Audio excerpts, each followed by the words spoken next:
కార్తీక మాసంలో దీపం వెలిగించేసినట్టుగా అలా వెలిగించేసింది. నాలుగు మందంగా ఉంది కాబట్టి సరిపోయింది, లేకపోతే ఊడి చేతిలోకి వచ్చేది. తమ్ముడు నాలుగు లాగేస్తుందిరా. నాలిక కాలితే అలాగే ఉంటున్నానయ్యా, నువ్వేం ఫీల్ అవ్వకు. నేను ఫీల్ అవుతున్నది నీ నాలుగు కాలినందుకు కాదు, మరి నా కిక్కు దిగిపోయినందుకు. దానికి నాకేంటి సంబంధం? నేనేం దింపలేదుగా.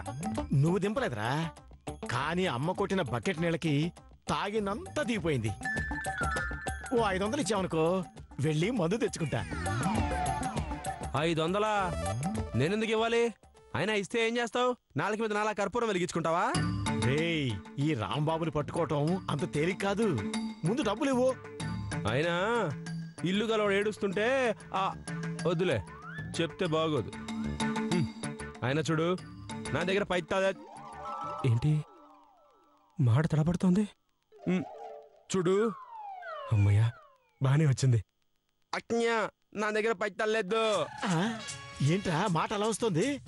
అది నాకు అర్థం కావట్లేదు. ఏమని అత్తయ్యా? అత్తయ్య కాదురా, అన్నయ్య అన్నయ్య. అబ్బా, నేను అజ్ఞా అజ్ఞలేదు, అజ్ఞా అజ్ఞా అజ్ఞను. అర్థమైందిరా, నాలుగు కాలింది కదా, అందుకే మాట తేడా వస్తుంది. 2-3 రోజుల్లో తగ్గిపోతుందిలే. ముందు నా డబ్బుల సంగతి చూడు. అజ్ఞయ్య, నచ్చొచ్చింది నేను బాధపడుతుంటే నువ్వు నన్ను డబ్బుల సంగతి చూడు అంటావా? నన్ను ఈటి తన్నినా నా దగ్గర తొప్పలేదు. ఏం పిత్తుకుంటావో పిత్తుకో. అలాగా అయితే వెళ్ళి అమ్మతో చెప్తా. ఆ గగ్ ఏంటి, ఇప్పుడు నీ మంచి డబ్బులు లేదని అమ్మకమ్మ ఇస్తావా? అది కాదు, నీకు మధుకి శోభనం జరగలేదని.